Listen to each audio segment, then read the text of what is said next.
It's a beautiful day in the neighborhood. We couldn't say that earlier, but it is now here at Virginia International Raceway. Blue skies as we prepare for our Twins Cup race number 2, the second day of competition. And my, how the times have changed throughout the day. Robbie Floyd, Jonathan Green here with you. Trackside as we look at the Umbrella Girls, and they're not holding off, or the Umbrella Crew, they're not holding off the rain like we saw a few hours ago. Now they're holding off the sunshine. They're blowing kisses right now. That's exactly what we should be doing, because we are blowing kisses to the weather.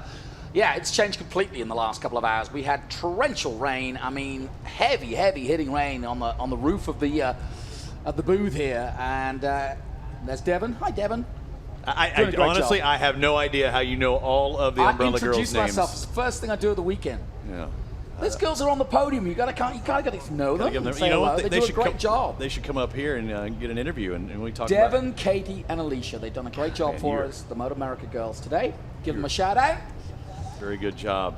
We've got the Twins race coming up. They actually had one practice session yesterday, one wet practice this morning, and now it's race time. Yeah, you just saw Beauchamp there, Draik. He's had a storied weekend, hasn't he? He's been down in the dirt. We saw him in the woods at one point.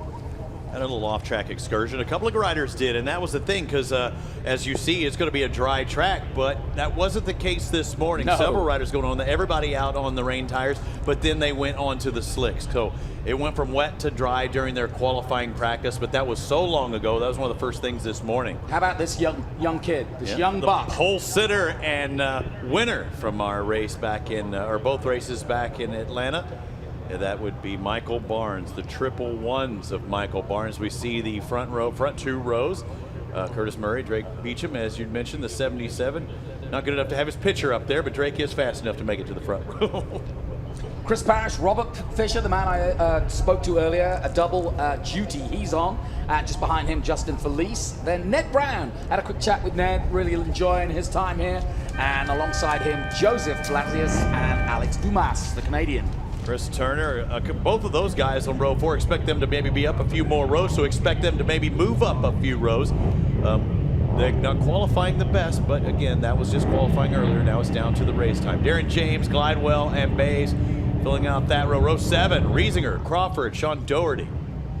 Yeah, Ciccello Jr., Austin Miller, Carl Price, a little further down, Big Grid. And a real variance, I've said this before, of experience and youth. We've got some guys like Michael Barnes who've been around, won the Daytona 200 and been around AMA forever. And then we've got some youngsters coming up. Jim Whitten, your mate, at the back. He had a spill. Is he okay? Yeah, he crashed. Looked like he tore up his knee pretty good. They were trying to get the bike ready and back out there, and I do see him. Didn't get to run many laps, but he'll start for the back of the grid. Look for him on that Metric Garage entry. The bright orange machine. I'm looking forward to this race. You and I, and we've had guests coming in here. The question was, we saw some motor dominance from the Ducati of Michael Barnes. Is that bike a little bit stronger with such a limited, race schedule so far leading into this? We don't know, but we know he was fast at Atlanta. Will he be fast here? A one and only race here at Virginia. Well, I was going to tell you, or I was going to presume that they'd done some development on the bike. He'd done some testing, and they really geared it all up. But the truth is, I talked to Michael, and he's been in bed for the last couple of weeks. What?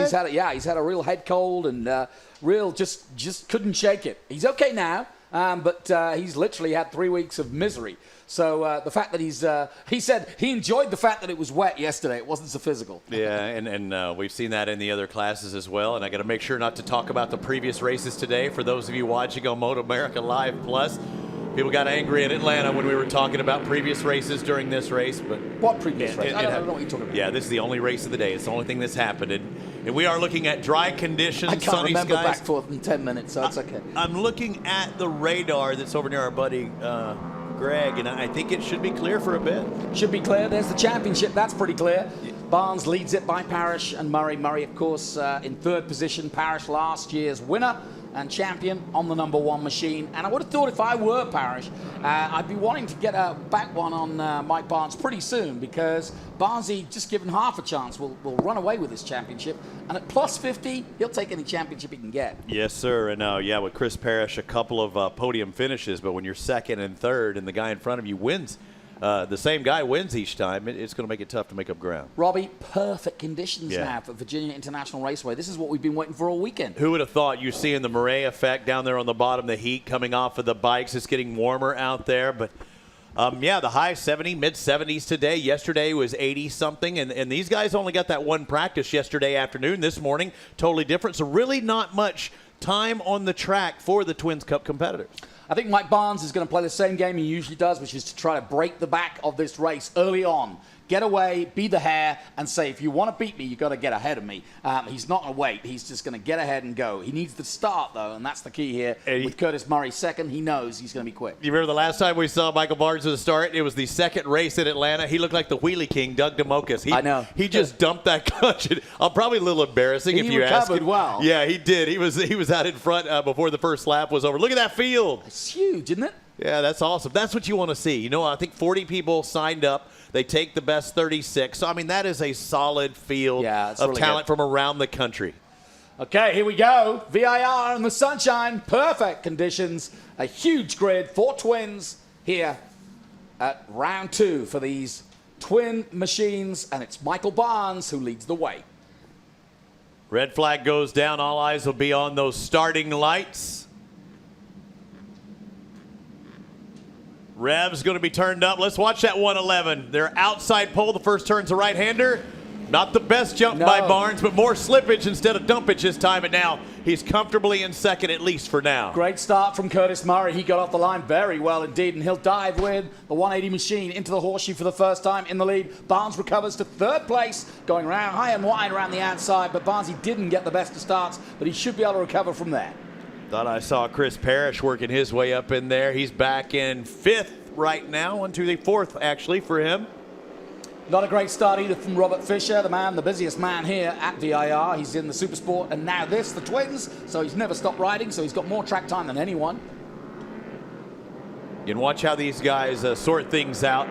Switching back and forth, cutting Big across. moment. Oh, across. And you know, the one thing that is holding water is probably in between on those rumble strips. These guys have been used to lifting the front wheel and carrying that front tire over the rumble strips. Those might be places that are still holding water, and those rumble strips are very slippery. These are not your aggregate rumble strips. They are smoother, slippery surfaces. Yeah, Beauchamp recovering there, but he lost out to Michael Barnes, who goes straight up to second place. There he is, and Beauchamp, as we mentioned, had an off earlier. They repaired the bike. Through goes Parrish. Nice move by Chris Parrish on Justin Felice. 24 of Blasius also up there as well. The Michigan rider on the AutoVest Suzuki up inside the top 5. Look for him.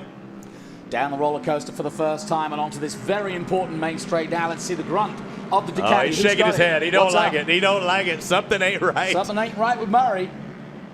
Maybe it was just going, you cannot drive by me this early in the straightaway. I don't know. That was strange. He was just not happy. Maybe he missed a gear. Maybe. And that's why. Ooh, sketchy moment for just a moment.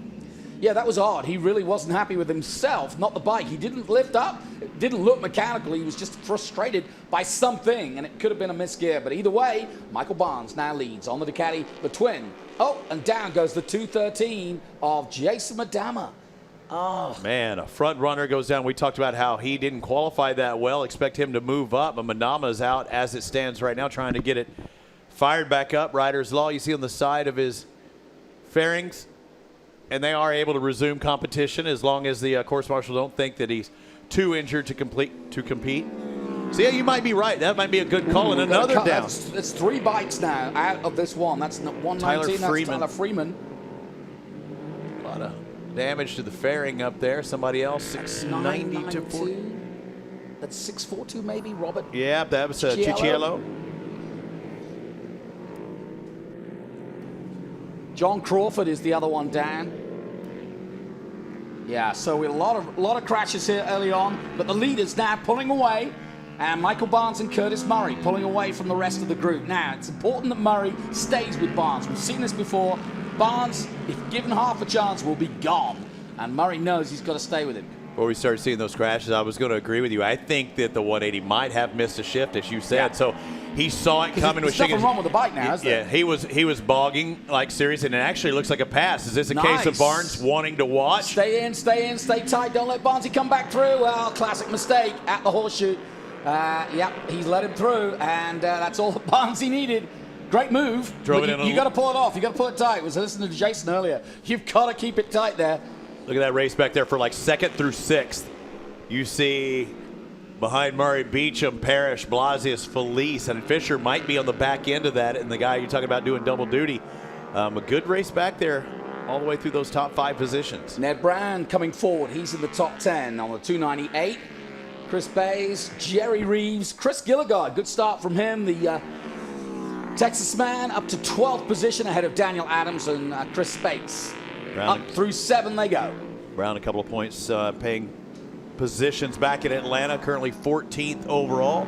That's Justin Felice on the 100. Nicely painted machine. Very clean look to it. Helps us out. Blasius hitting all of the rumble strips.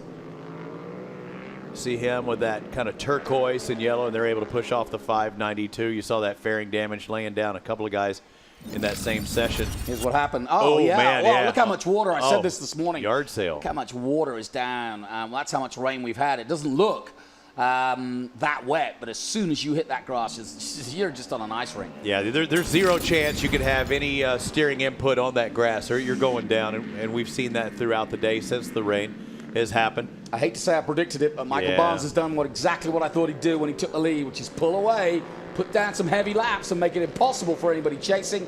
And that's what he's done. Curtis Murray in second place, being chased by Chris Parrish in third. And that's really where the battle's going to be, because I think right now it looks as though Michael Barnes is checking out. And what is, I don't know what's going on with Curtis. He's fighting inside his head. He's beating himself up right now. Yeah. Kaboom, RBoM.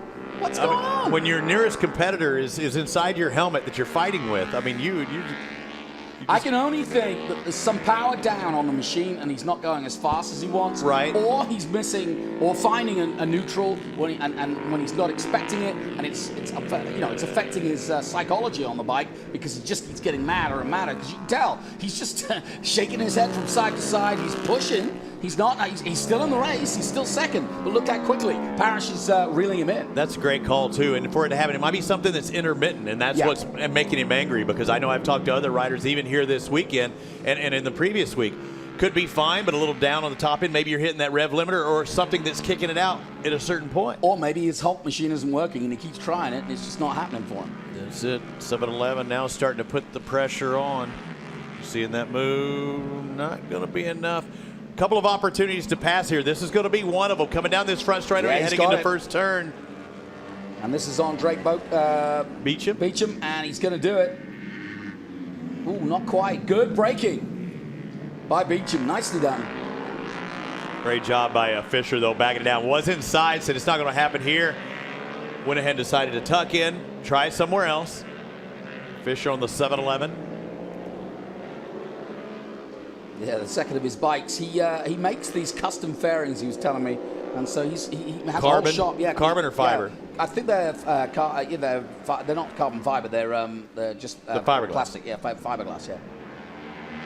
What is going on? Working into lap traffic, and it's going to enable second place Murray to close in. Well, Murray goes to the inside. Parrish has hit the front. Parrish came out of nowhere as soon as the lap traffic. That had to play a big factor. We would not have all three riders together. I think that Mike Barnes has made a mistake there, because the next time we found him, he was in traffic and Parrish was leading the race. So again, just when we thought the seasoned veteran would pull away from everyone, he makes a mistake. And Parrish, who comes from third to first, is just on the gas and saying, hey, I'm here for you. And whatever problem the 180 of Curtis Murray had, he hasn't got it now. Yeah, and if it's intermittent, it may happen. But this also, if it was personal mistakes, if he was having a problem missing a shift, something like that, if he can wipe that out of his head. Look, here's what happened. But what enabled Barnes to be backed up into that group, though? Well, he comes past the 132. That's the back marker. But by then, Parrish is already gone. Parrish is gone. Yeah, he's already there. Pelinitz with a rider that they working back. But when you saw, a second or two advantage over third place, and now you see third up, something happened with Barnes. Hey, I'll take it. It's good fun. Really tight in that tight section as they worked into right-hand turn. It does get a little tight over there heading into 4. Maybe somebody checked out. I wonder through the flip-flop 4, 5, and 6 that whether Barnes made a little mistake, maybe. Into the lead goes Curtis Murray. So whatever problems he's had are sorted out. He's got his head straight now. And where's Barnes? Gone. something maybe. We talked about the mechanical probably with him. Barnes is not even in that Not picture even there. hardly. No, he's third. Oh, very close indeed between Parrish and Murray, and Parrish loses out. We've got a ding-dong battle here at the front. Murray now in front. Parrish trying to follow in his steps. So every time we think somebody's going to maybe pull away just a little bit, it comes back to him. Curtis Murray been fighting inside his own helmet the entire time. Parrish is knocking on the door, and I think he doesn't know that he might be having some issues one way or another. And no, he doesn't. That's going to really make the 180 focus a little more, isn't it? Let's see what he does down the straight, and let's see if the grunt is with the Curtis Murray 180 machine as they come across the line. Here's another look at that pass. This almost was a touch between the pair of them. Watch this. Just dropping through the gears, under brakes, and Parrish comes across, and look, bumps the left. touch. Yep, he bumped the left handlebar. Woo. Well, we got some racing. Robin's racing. I love an outside stuff. You know, I come from the motocross world, and you get by somebody on the outside, but you can do that little lean in and say like, "Hey, I'm coming through. How you doing? How you doing?" That's awesome. But we're seeing Parrish why he holds that #1 plate. There's a reason. Yeah, and I think he is now he's really going to put his head down these next two laps. He did a 1:33.8 last time out, which was about the same as Murray, but they are pulling a massive gap now. Barnes has just disappeared. Beauchamp's up to third position. Fisher is fourth. Blasey is fifth, and I think Barnes is gone. He's 13th at the moment and dropping. That hurts. You know, you talked about doing the some mechanical changes with that. Sometimes that could affect you as well. If it's especially a new bike that we're seeing that they're trying to put out there, that maybe they tried something that's just not working at all. Well, this will certainly change the championship. Yeah. Mike Barnes obviously taking the first two with no problems. And this man that you're watching, Chris Parrish and Curtis Murray, with the two men chasing him. So both of them and Draik Beauchamp are all going to look to this to be a real good opportunity, the VIR Sun. Yeah, the way it is right now, either one of these guys could be the points leader with the triple ones dropping out of the picture. Both of these guys tied for second in points coming into here, 14 arrears of Michael Barnes. So either Parrish or Murray, and that's some confidence right there when you can look around and say, hey, is anybody here? I think I've got this guy covered. That's what I take from watching the 180. Well, I think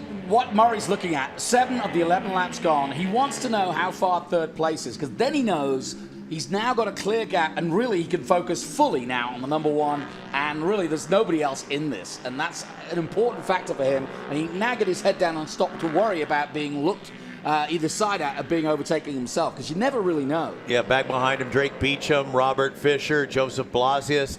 Those are your other, the 3, 4, and 5. They're back like 8 seconds behind. And here's that group right now as we're taking a look. And again, Barnes wasn't in that shot. But once you see these guys, they're still 8 seconds. Those guys up front can do what they want, make a mistake, and still hold them off.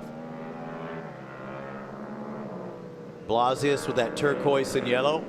Murray starting to maybe size him up a little bit as they head back towards the uphill section. We saw it before in other classes. You don't want to make that move too early. If you can sit there and say follow the leader and still keep that same distance, you can see where you can maybe make that pass on the last lap or lap and a half. Yeah, and these guys are definitely in the zone now. Look at them go down as they head down through the roller coaster again, down towards the head pin. The one thing, though, with so many riders in the field, you're going to be coming up into lap traffic with less than 4 laps to go. That could play a factor. We saw, you know, that moment when the top 3 caught up with lap traffic. That seemed when the dicing kind of got a little iffy there for a moment. Yeah, and Curtis is doing a really good job actually of staying with him. Curtis Murray, who of course is also looking for the RBoM Racing team to get some points out of this, and it's Suzuki. Head to head. Is that Madama they're coming up on? Oh! That was too close for comfort. Outside, popped up, and still was able to save it. Yeah, there was a high pucker factor right there. I mean, I about had to change seats. I had to stand up for that one. That was not a good moment. But either way you look at it, Curtis Murray's gone through. Maybe the stewards might look at that. Here's another look at it. How do you see this one? I see Murray on that inside, but watch this. The one's not backing down, drives to the inside. Murray stands it up, cuts back, and somebody's there. Yeah. Yeah, racing incident. And now I've seen it twice. I'm not worried about it because, well, Murray overdrove it. I can see what happened, but you've got to look to the guy on the inside, and that was the number one, knew what he was getting into there, and he knew that if he was on that position in the track, the guy was going to be there. Yeah, but you take over that position. You put yourself in that line. I think Murray might have overdrove things a little bit 180, wanted to square it up and cut back, and there was somebody there. There's the lap traffic we were talking about. Oh, that's going to hurt him. That's going to hurt Parrish. Especially with 3 laps to go. He needs to get past him quick. Down through the roller coaster they go, and it's not a place to pass. You can't do it right there. That was the absolute best place for Murray. He needs a slipstream now, and he's got it. But he's so much faster than him anyway. But let's see if Parrish can suck in, though. You want that distance sometime. You can use the 213 to his advantage, suck into turn 1. You don't have to make the pass with 2 laps to go. It's that last lap you need to cross that start-finish line first. No kidding. Well, this one's going all the way to the wire, and we want to see whether Chris Parrish can do the business here and catch his arch nemesis. Barnes is out of it. He's disappeared off the radar, so to speak, and I haven't seen him pull into the pits, but he is out of contention, having led this race. Some sort of issue with Mike Barnes' bike. But now we've got the other 2 contenders for the championship early on, and that's Curtis Murray and Chris Parrish going head-to-head. Yeah, these 3 guys, there's the race for 3rd, 4th, and 5th. Curtis Murray and Parrish up there in front. These guys are going to sort it out, but look at that. We knew it. It was going to close down. Now drafting. We're less than 2 laps to go, about a lap and a half. They head uphill in 7 one more time. Yeah, look at that. Look at good drive from Parrish. He's going to try and take him here before they get to the roller coaster. You watch him. He'll go a straight line it and try and get to him before the apex of the hill. He's not quite close enough. He's got the drive, though. Here we go. This is where I thought he'd do it. Dives in this time. No, it's going to be down that front straightaway. You want to set up that one straightaway because a white flag will come out this next time around. Stay in there close. Give him a little space here. Maybe go out to in on the last right-hander. Soon find out. We come out of that last right-hander and onto the main straight one more time. And they will just have one more time. And in fact, you've got to argue that Chris Parrish has got the better line now. He's got the drive here towards the first lap, towards the last lap now to go down into the horseshoe and take him. White flag is out. Watch him diving in. Chris Parrish in second. The 1 goes to the inside. Can he take that line? No, not here. Did the 180 drive in too hard? Curtis Murray's leading this when he goes wide. There he goes. There goes the number 1 to the inside. Parrish takes over position. Still, this is the last lap, and 180 still has plenty of time to get by, and he does. Back marker's in the way as well. Can't wait for the end of this one. 2 of them. Look at it coming down to the end. Now diving in is Parrish. Parrish in position, heading into that lap. There's a right and a straightaway coming up, and that ever-important turn 7. Watch this straight. There's 2 guys in front, not 1, but 2. That's going to be like a virtual roadblock. Parrish in the lead. Both of these guys don't even know they're behind them. Watch what happens. Parrish is blocked out. There he goes, Murray. Parrish is going to use it to his advantage. It's going to help him here. Chris Parrish. There goes Murray. He gets one of them. Chris Parrish back and forth. Only a few turns remaining, heading downhill. Nobody in front. Now he can drive out with a chance. Murray's race is almost complete. The 180. One of these guys should take over the series points lead, and Curtis Murray is just beside himself. Come into that lap traffic. It looked like it was going to come down to the last turn, the last straightaway. But how about it? The finish line comes out. Checkered flag for Curtis Murray, and Chris Parrish takes the victory. Just ahead of him, the differential, 0.4 of a second. Third is coming down to the line as well. It looks like Draik Beauchamp going to take third and round out that podium. What a finish for him. Robert Fisher on the 7-11 unofficially in fourth. Joe Blasius in the top 5. So Draik Beauchamp, a hard finish there at the end, and they're giving thumbs up, high fives among each other. That's what a race is supposed to be, when you can run against each other nice and clean, just like you saw with Murray and Parrish. But Parrish, what a finish at the end. His final lap, a 133.9.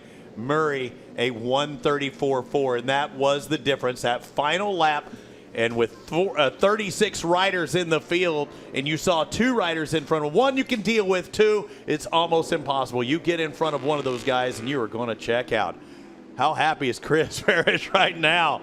Look at him, the Ghetto Customs Suzuki SV650 out of Hermitage, Tennessee is all smiles. And you know what? A pretty big smile, I promise you, out of the helmet of Curtis Murray out of Ellenboro, North Carolina. RBoM Racing, Copperless built Suzuki as well. And I'm curious what Jonathan Green will find out from Curtis Murray. We saw how frustrated Murray was at times. Was it with himself? Was it with the machinery? Was there something wrong early on? Because it seemed like he was shaking his head well before even a pass was made on him. But Chris Parrish stuck with it back and forth. That's what racing's supposed to be here in the Twins class. Fifth would be Bloss. Just talked about him. Ned Brown, Chris Bays. There's Draik Beauchamp on the 77. Thumbs up still, and yeah, he's smiling. And he went down earlier today in qualifying practice too. So his day didn't start off well, but it ends well with a podium finish.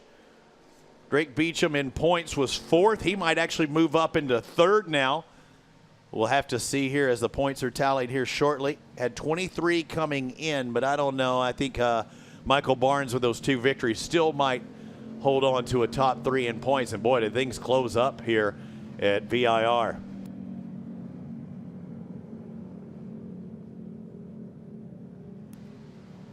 Look like a sigh of relief out of Draik Beauchamp. Visor up now. Taking a look at the results in the Twins Cup. It's only the third race for 2019 for the Twins. No races yesterday. Not a race yesterday, just today here at VIR. Chris Parrish is smiling at that picture. I promise you, he's going to be smiling at that victory podium. Jonathan Green making his way down there. Curtis Murray in second. Draik Beauchamp, young gun, in third. AP MotoArts, Rider 77. So Blasius Brown riding out the top 5. And taking a look at those top riders and how it changed up the points. And look at it. Parrish is in the lead. Expected that. Murray only 5 arrears.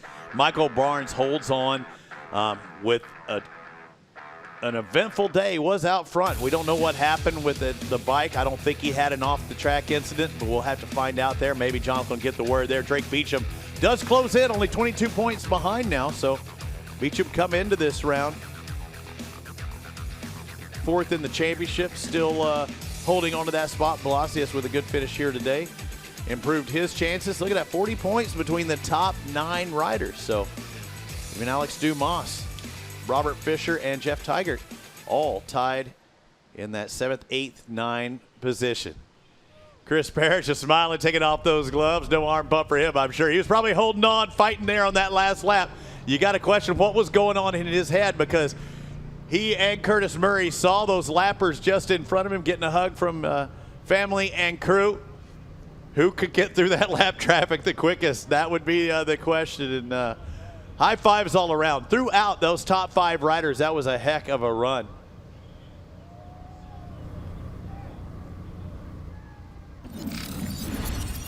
Let's take a look at this.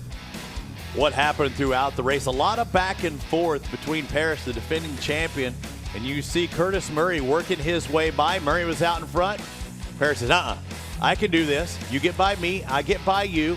But you saw these guys were working into lap traffic fairly early.